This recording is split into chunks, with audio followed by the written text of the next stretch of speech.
Good morning, students. In Natar's classes, today in the previous lecture we study about the trigonometry and the trigonometrical ratio.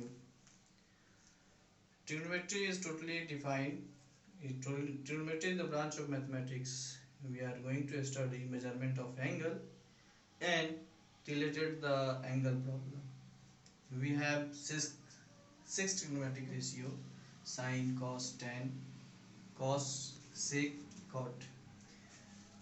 अब हम देखेंगे आज today topic हमारा जो है ये सेकेंड टॉपिक है, यूं कहा जाए second chapter in trigonometry, trigonometric ratio of some particular angle, जिसमें आपका है 45 डिग्री, 30 डिग्री है,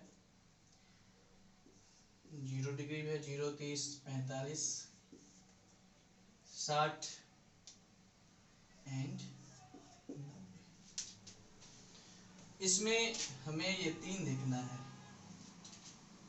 जानते हैं बहुत से ऐसे हैं, एक चार्ट डायरेक्ट बना के दे दिया जाता है और एक ट्रिक बता दिया जाता है कि इस ट्रिक से आपको याद हो जाएगा, लेकिन मैं चाहता हूं कि आपको इनका डिराइवेशन देखा जाए। बहुत इजी है, कोई हार्ड नहीं है, समझने की बात है। बस ये दो एंगल के लिए हमें टी रेशियो एक्सियम,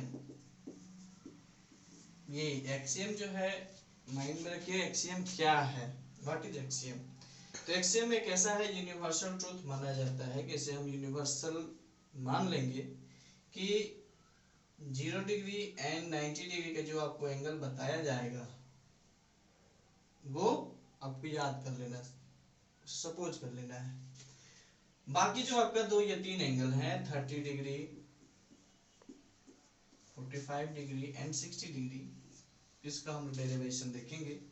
तो सबसे पहले देखते हैं trigonometrical ratio about 45 degree angle.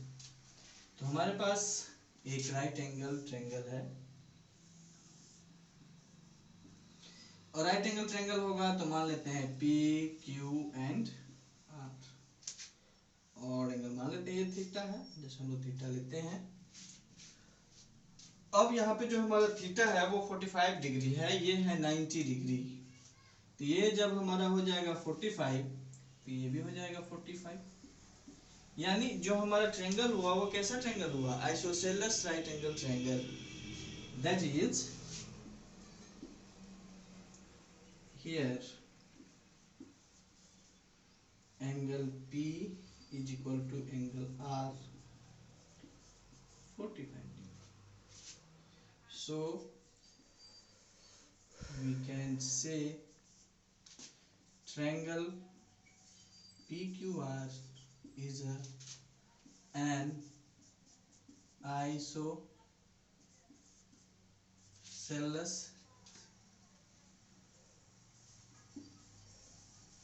right angle triangle. Isosceles right angle triangle है तो इसका दो साइड्स आपस में इक्वल होगा। मान लिया कि दोनों साइड्स का जो लेंथ है वो a है।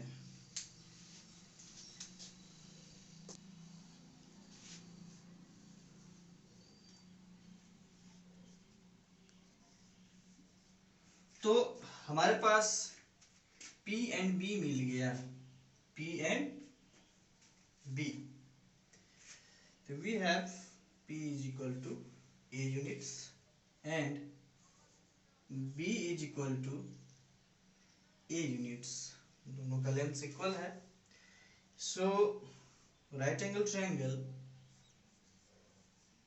PR square is equal to QR square plus PQ square. अब दोनों का वैल्यू इसमें सब्स्टिट्यूट करें तो a स्क्वायर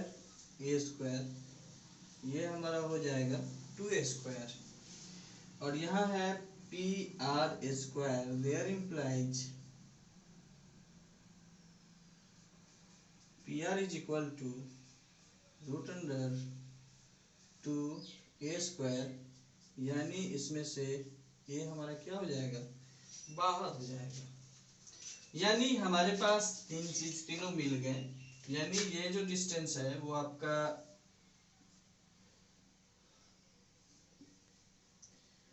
√2a हो गया। अब हम लोग जानते हैं साइन ए थीटा लें तो sine 45 degree is equal to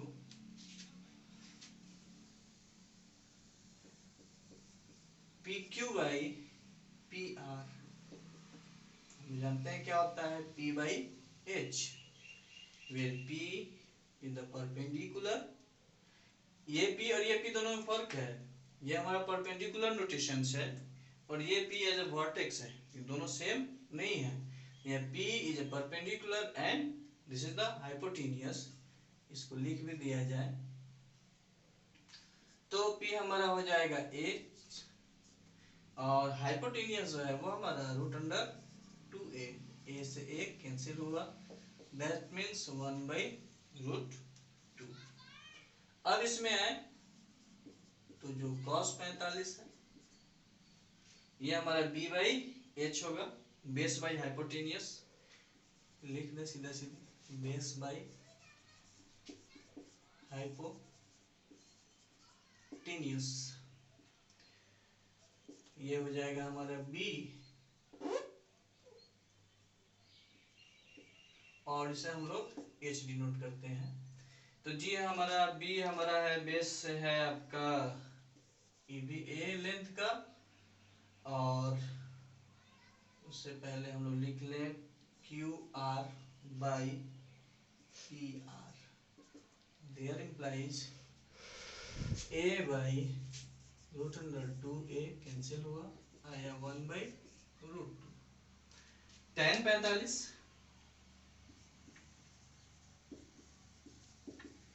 तो ये हमारा होता है P by B, perpendicular by base. यानी ये हमारा हो जाएगा PQ बाई QR। दोनों का जो लेंथ दिया गया है वो AA यूनिट्स है। काट के कितना आ गया 1। उसी तरह से अब ये हमारा जो है sine 45 is equal to 1/cosec 45। Reciprocal relation से हम लोग जानते हैं sine theta is equal to 1/cosec theta is equal to ये हो जाएगा 1/1/√2। दैट मीन्स ये कितना हो जाएगा √2। सॉरी, इसको cosec 45 is equal to cosec 45 is equal to 1/sin 45। sec 45 is equal to 1/cos 45। ये भी उतना ही हो जाएगा √2। cot 45 इसका reciprocal 1/tan 45 degree is equal to 1। बहुत ही इजी है, कोई हार्ड नहीं है। सिर्फ हमें समझना है कि जब 45 डिग्री की बात करेंगे तो जो एंगल कंसीडर करेंगे वो हम 45 लेंगे, और एक हमारा 90 डिग्री है तो एक 45 हो जाएगा तो दूसरा ऑटोमेटिक 45 होगा। और ये दोनों एंगल आपस में क्या है हो जाएंगे इक्वल। जब एंगल दो किसी भी ट्रायंगल के दो एंगल आपस में इक्वल हो जाए तो ट्रायंगल हमारा आइसोसेलेस ट्रायंगल होता है। और कैसा है तो राइट है, आइसोसेलेस राइट एंगल ट्रायंगल। इसमें हम लोग करेंगे। नेक्स्ट में हम लोग देखेंगे 30 डिग्री एंड 60 डिग्री। 30 डिग्री तो कोई भी ट्रायंगल है, एक एंगल अगर 60 डिग्री हो जाए तो वो जो हमारा ट्रायंगल होगा इक्विलैटरल ट्रायंगल लेने की कोशिश करेंगे। हर एंगल 60 डिग्री। अब ये जो हमारा है A है, B है, C है। मुसीबत ये हुआ कि ट्रिग्नोमेट्रिक रेशियो जो भी डिफाइन होता है वो राइट एंगल ट्रायंगल पे होता है। तो राइट एंगल ट्रायंगल के होने के लिए सबसे अच्छा बात है कि हम लोग यहाँ से क्या करें कि इसमें अल्टीट्यूड ड्रॉ करें। यहाँ से परपेंडिकुलर जब ड्रॉ करेंगे तो ये हमारा हो जाएगा डी ले लें, परपेंडिकुलर है। और हम लोग जानते हैं कि इक्विलैटरल ट्रायंगल में जो अल्टीट्यूड होता है वही मीडियन भी होता है, जो अल्टीट्यूड होता है वही मीडियन होता है, यानी D is the mid point of B C. यहाँ पे लिखेंगे we know that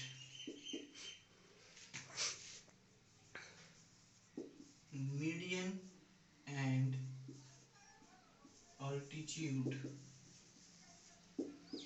of equilateral triangle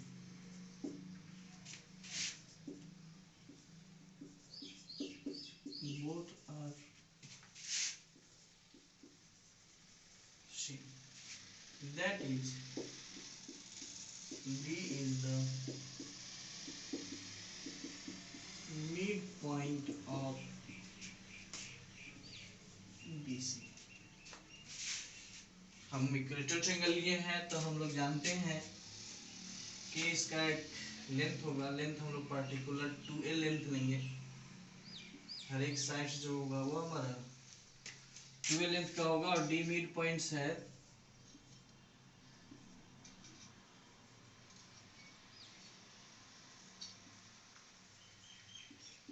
ये भी 2a होगा। और जो हमारा इसमें मीडियन या एल्टीट्यूड है वो दोनों एंगल, ये जो वर्टिकल एंगल है इन दोनों को वो दो इक्वल भागों में बांटता है, यानी ये हो जाएगा 30 डिग्री और ये भी हो जाएगा 30 डिग्री। तो अब इसमें है कि ये राइट एंगल ट्रायंगल हो गया, in triangle A B D and in triangle A C D, कोई भी एक ले लेंगे। तो इसमें सबसे पहली बात है कि हमें निकालना होगा ये ए डी, क्योंकि ये हमारा परपेंडिकुलर है, P है वो नेसेसरी है। साथ ही साथ D हमारा जब मिड पॉइंट है तो इसका जो लेंथ होगा वो हो जाएगा A, और इसका भी लेंथ हो जाएगा A। तो अब इसमें आते हैं इन ट्रायंगल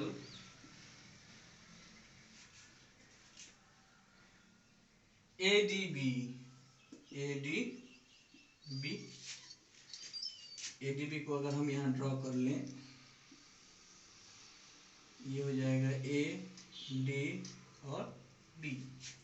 तो हमें इसमें ये AD फाइंड करना है, AD हमारे पास नहीं है, BD का लेंथ दिया गया है, BD का लेंथ कितना है तो A है,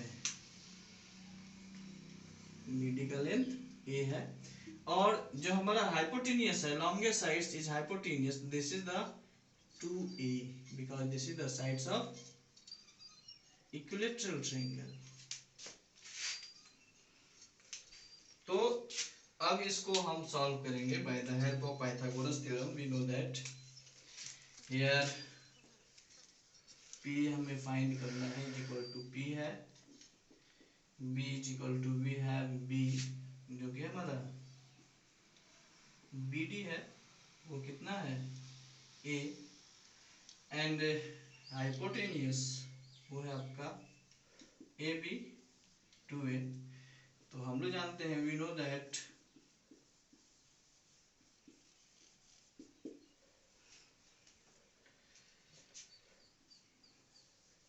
H square is equal to P square plus B square। So P हमें निकालना है तो P square is equal to H square minus B square,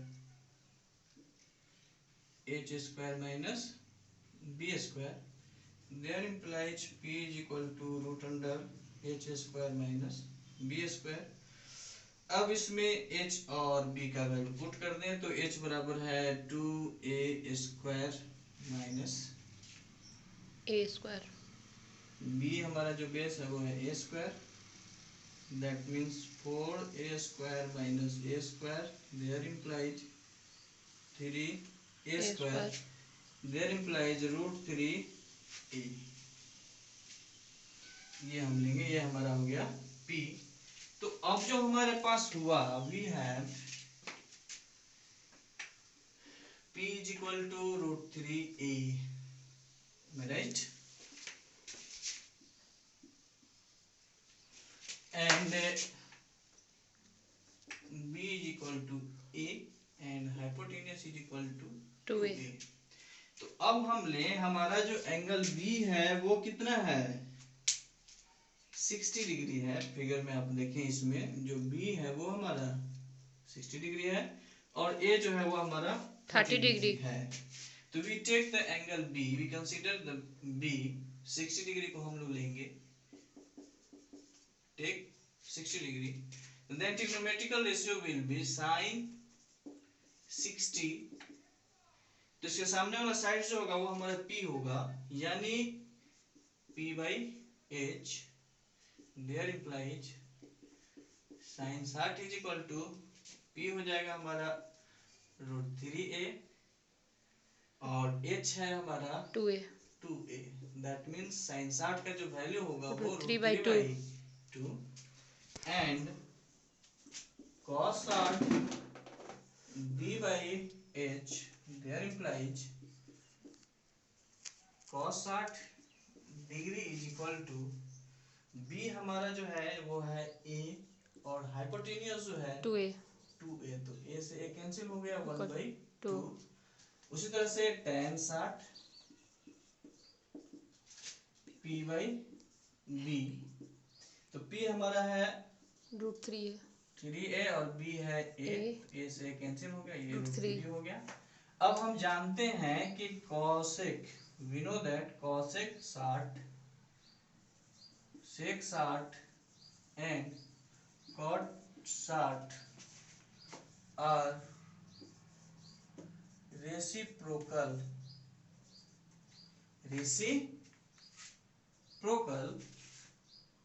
of sin, cos and tan।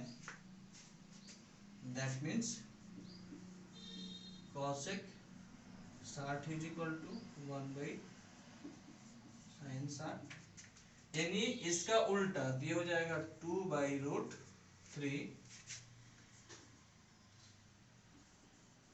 sec 60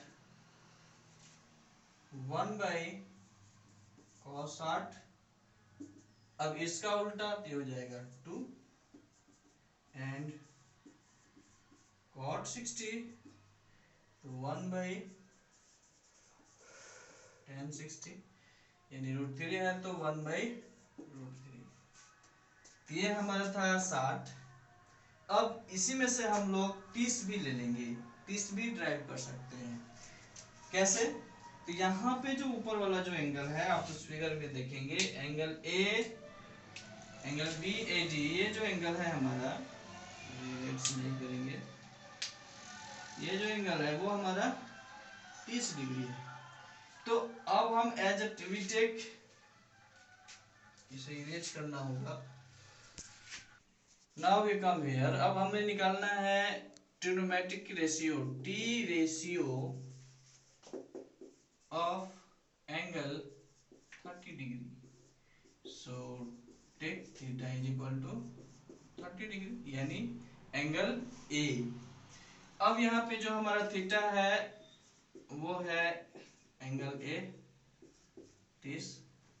अब इसके ठीक 30 के लिए अब जो हमारा P हो जाएगा, तो इस एंगल का ठीक सामने वाले साइड हमने बोला था कि P होगा, तो अब यहाँ पे चेंज करेगा, P जो होगा वो हमारा BD होगा और वो उसका लेंथ है A, एंड इसके एडजेसेंट साइड, सटे हुए साइड जो होंगे वो एडजेसेंट होते हैं, और B जो होगा वो हमारा AD हो जाएगा, जिसका लेंथ दिया गया है √3A, एंड हाइपोटेन्यूज जो होगा वो हमारा है AB। ये चेंज नहीं करेगा, ये वही रह जाएगा जो एज ए प्रीवियस था। अब इसमें देखिए तो हम लोग जानते हैं कि sine 30 degree is equal to, now come here, तो यहाँ पे हमारा P जो है वो आपका BD है, तो P बाई H यानी BD बाई AB।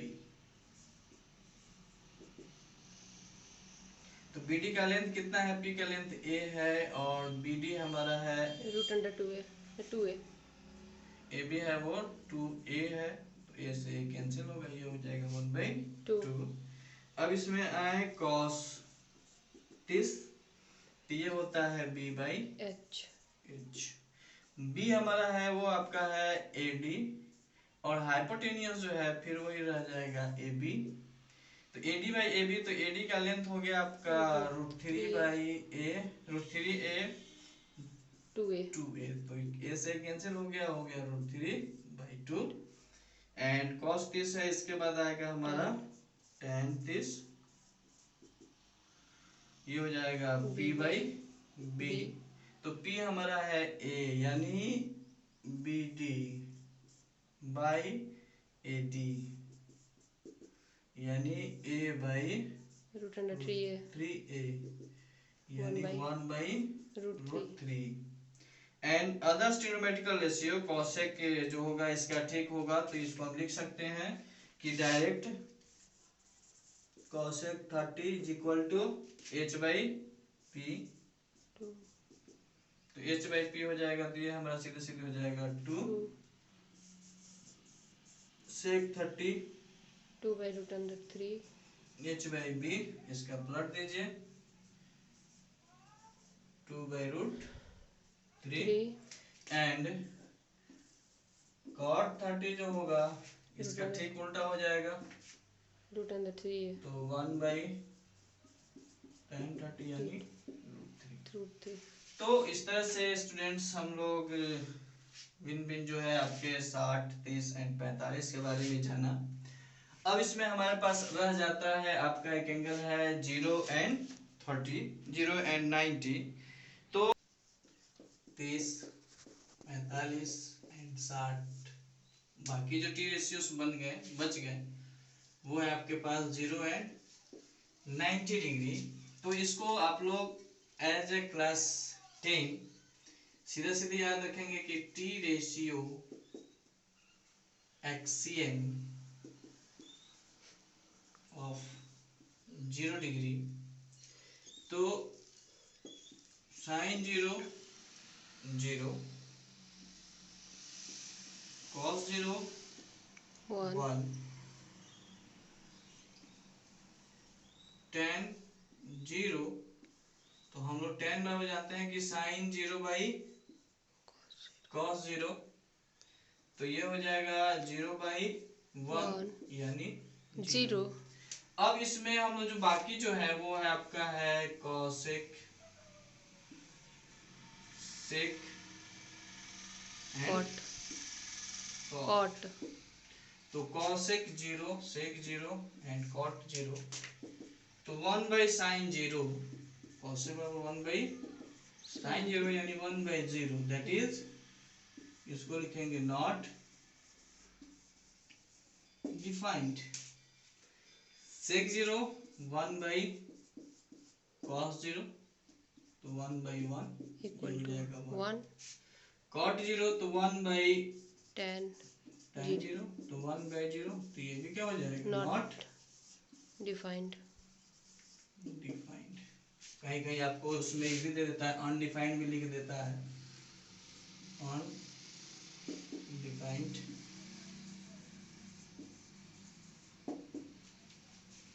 कोई सिंबल भी दे देता है ऐसे।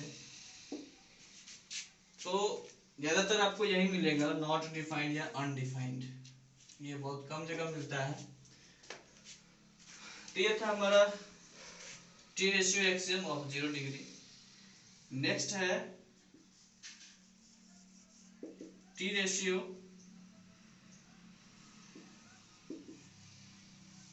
Axiom for 90 degree. ये भी आपको याद रखना होगा कि साइन 91, cos 90 0 एंड tan 90 बराबर होता है sin 90/cos 90 1/0, that is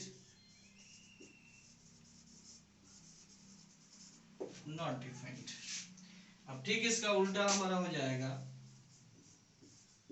cosec 90, तो 1 बाई sin 90 1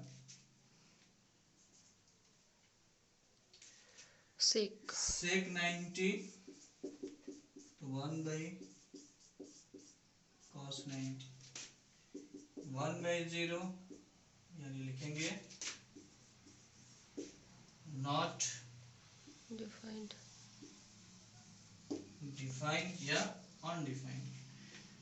आपका आता है cot 90,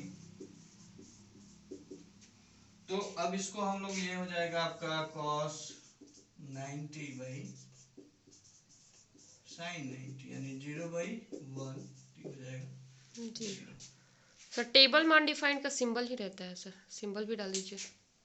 तो वही सारी चीजें हैं हम लोगों को रखना होगा, सिंबल भी रहता है, ठीक है, और आपको ऊपर भी दोनों जगह। यही है, आपको इसको कोई बड़ी बात नहीं है। अब ये जो भी वैल्यू थे, हमने इसका एक कंसेप्ट हमारे माइंड में, मैं ऐसा करता हूँ आई होप कि आपके माइंड में कोई कंसेप्ट आएगा। रटना अच्छी बात है, लेकिन समझ के रटा जाए तो और अच्छी बात हो जाती है। तो इसको अब हम एक जगह इकट्ठा करेंगे, तो उतनी जगह नहीं है, अब हमें इसे इरेज करना होगा जस्ट।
अब इसमें student sine 45 1/√2, cos 45 1/√2, tan 45 1, cosec 45 √2, sec 45 √2, cot 45 1।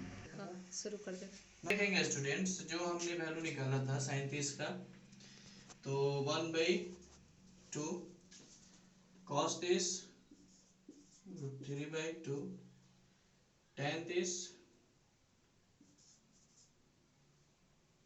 √3,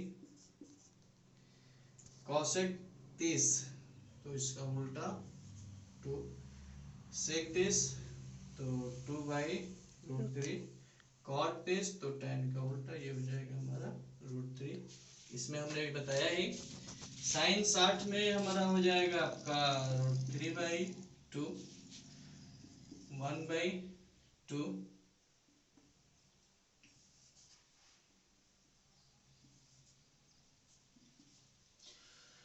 tan 60 √3 cosec सेक का साइन का उल्टा तो 2/√3 एंड cos 60 तो हो जाएगा 2 एंड cot 60 हो जाएगा तो 1/√3। अब ये जो एक्सट्रीम्स वाला वैल्यू है वो हमको डायरेक्ट याद रखना है कि आपका होगा sin 90 1, cos 90 0, tan 90 undefined,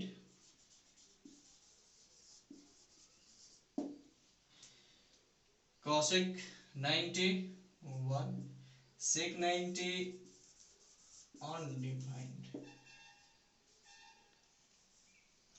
and cot 90 0।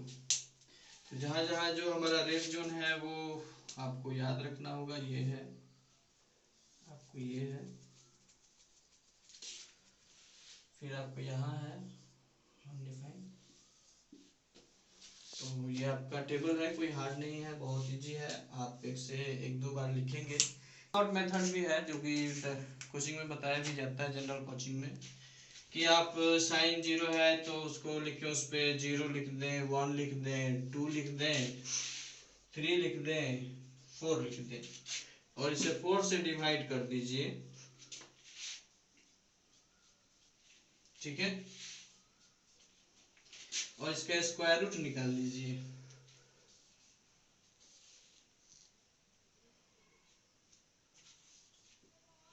तो ये तो हमारा हो जाएगा 0, इसका हो जाएगा 1/2, इसका हो जाएगा 1/√2, ये हो जाएगा आपका √3/2 और ये 4 कट के 1, ये हो जाएगा 1। तो आप देखेंगे कि ये हमारा साइन 0 का वैल्यू हो गया। जो भी साइन 0 में है, 0 में देख लेंगे तो साइन 0 में 1 0 है, सॉरी ये है हमारा साइन है, sine ratio, trigonometrical sine ratio का टोटल वैल्यू हो जाएगा, ये 0 का हो जाएगा, ये आपका 30 का होगा, ये 45 का होगा, ये 60 का होगा, ये 90 का होगा। अब ठीक, हम इसी को उल्टा देखें, कॉस में देखें तो ये हमारा 90 जो है वो यहाँ 0 का हो गया, जो 60 का है वो 30 का हुआ, 1/√2 1/√2, 1 जो 30 का है वो 60 का हो गया और जो 0 होगा वो cos 90 का हो गया। यानी अगर एक हमें पता लग जाए सिर्फ साइन, तो सब बाकी सारा निकाल सकते हैं। यानी साइन 0 का है तो 0, साइन 30 का 1/2, 45 का 1/√2, 60 √3/2, 91। कॉस में क्या करेंगे, तो जो 90 में लिखे हैं वो यहाँ 0 पे लिख देंगे, जो 60 में लिखे हैं वो यहाँ 30 में लिख देंगे, जो 45 में लिखे हैं वो 45 के नीचे लिखेंगे, जो 1/2 30 में लिखे हैं वो यहाँ 60 में लिख देंगे, जो 0 में लिखे हैं वो 0 में। अब tan निकालना है तो इन दोनों का रेशियो कर लें, कितना होगा, फिर इन दोनों का रेशियो कर लें तो इसका दोनों कट के 1/√3 हो जाएगा, फिर tan 45 तो इन दोनों का रेशियो कर लें तो इसका भी कट के हमारा 1 होगा, tan 60 तो इन दोनों का रेशियो कर लें तो 3 होगा, और इसका जब हम रेशियो निकालेंगे अनडिफाइंड होगा, अनडिफाइंड होगा। अब हमारा कॉसेक है तो इसका उल्टा, सेक है तो कॉस का उल्टा, कॉट है तो tan का उल्टा। तो बहुत ही इजी है, वो हमने आपको कंसेप्ट के लिए बताया था, उसे जानना है, बहुत जानकर समझना बहुत ही अच्छी बात है और समझकर याद करना उससे भी अच्छी बात है। I hope you understand and solve your problem. In next lecture, in next lecture we solve some problem। इस प्रॉब्लम को देखेंगे कैसे सॉल्व करना है। ये हमारा ट्रिग्नोमेट्रिकल रेशियो एंगल पे है। तो साइन स्क्वायर 30, तो साइन 30 का वैल्यू कितना होता है, तो साइन 30 1/2 का square into cos 45 1/√2 square plus 4 tan square 30 तो 1/√3 का स्क्वायर प्लस 1/2 साइन 90 का स्क्वायर, तो साइन 90 1 होता है तो 1 का स्क्वायर, 1/8 कॉट स्क्वायर 60, तो ये हो जाएगा 1/√3 का स्क्वायर, क्योंकि tan 60 हमारा √3 होता है और कॉट का उल्टा 1/10 होता है, तो 1/√3 होगा। तो इसको लिखेंगे 1/4 इंटू 1/2 प्लस 4 इंटू 1/3 प्लस 1/2, 1 का स्क्वायर 1 ही रह जाएगा, प्लस 1/8 इंटू 1/3। अब इसको लिखेंगे 1/8 प्लस 4/3 प्लस 1/8 प्लस 1/24। अब 8, 3, 2, 24 का एलसीएम जो होगा वो हमको लगता है आपका 24 ही होगा। क्या हो जाएगा 3 प्लस 32 प्लस 12 प्लस 1, तो कितना हो जाएगा 12, 4, 16, 32, 16, 48/24, तो 24 दूनी 48 और इसका वैल्यू होगा 2। तो स्टूडेंट इस तरह से हम प्रॉब्लम सॉल्व करेंगे, कोई बहुत बड़ी बात नहीं है, ये RS अग्रवाल का ही क्वेश्चन है। आप इसे सॉल्व करें, कोई प्रॉब्लम हो तो ज़रूर हमें कहें और लाइक एंड शेयर करें। धन्यवाद।